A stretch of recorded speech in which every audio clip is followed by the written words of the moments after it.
Assalamualaikum. Peace to you all. My name is Saba Ahmed. I'm a law student at American University. I am here to ask you a simple question. I know that we portray Islam and all Muslims as bad, but there's 1.8 billion Muslim followers of Islam. We have 8 million plus Muslim Americans in this country, and I don't see them represented here.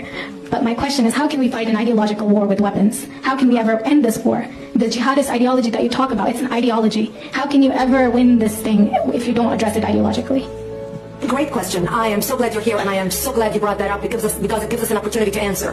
What I find so amazing is since the beginning of this panel, which we are here about Benghazi attack against our people, not one person mentioned Muslims. We are here against Islam, or we're launching war against Muslims. We are here to discuss how 4 Americans died and what our government is doing. We were not here to bash Muslims. You were the one who brought up the issue about most Muslims, not us.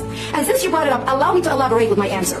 There are 1.2 billion Muslims in the world today. Of course, not all of them are radicals. The majority of them are peaceful people. The radicals are estimated to be between 15 to 25%, according to all intelligence services around the world. That leaves 75% of them peaceful people. But when you look at 15 to 25% of the world Muslim population, you're looking at 180 million to 300 million people dedicated to the destruction of Western civilization. That is as big as the United States. So why should we worry about the radicals, 15 to 25%? Because it is the radicals that kill. Because it is the radicals that behead and massacre. When you look throughout history, when you look at all the lessons of history, most Germans were peaceful, yet the Nazis drove the agenda. And as a result, 60 million people died, almost 14 million in concentration camps, 6 million were Jews. The peaceful majority were irrelevant. When you look at Russia, most Russians were peaceful as well. Yet the Russians were able to kill 20 million people. The peaceful majority were irrelevant. When you look at China, for example, most Chinese were peaceful as well. Yet the Chinese were able to kill 70 million people. The peaceful majority were irrelevant. When you look at Japan prior to World War II, most Japanese were peaceful as well. Yet Japan was able to butcher its way across Southeast Asia, killing 12 million people, mostly killed with bayonets and shovels. The peaceful majority were irrelevant. On September 11th in the United States, we had 2.3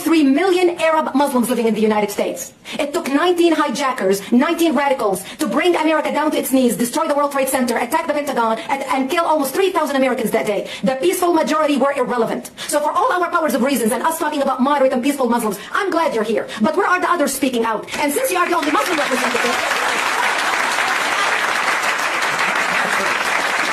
take your applause for me.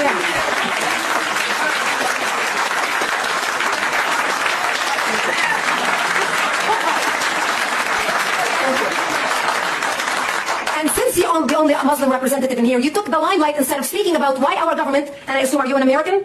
You're an American citizen. So as an American citizen, you sat in this room and instead of standing up and saying a question or asking something about our 4 Americans that died and what our government is doing to correct the problem, you stood there to make a point about peaceful, moderate Muslims. I wish you brought 10 with you to question about how we can hold our government responsible. It is time we take political correctness and throw it in the garbage where it belongs and start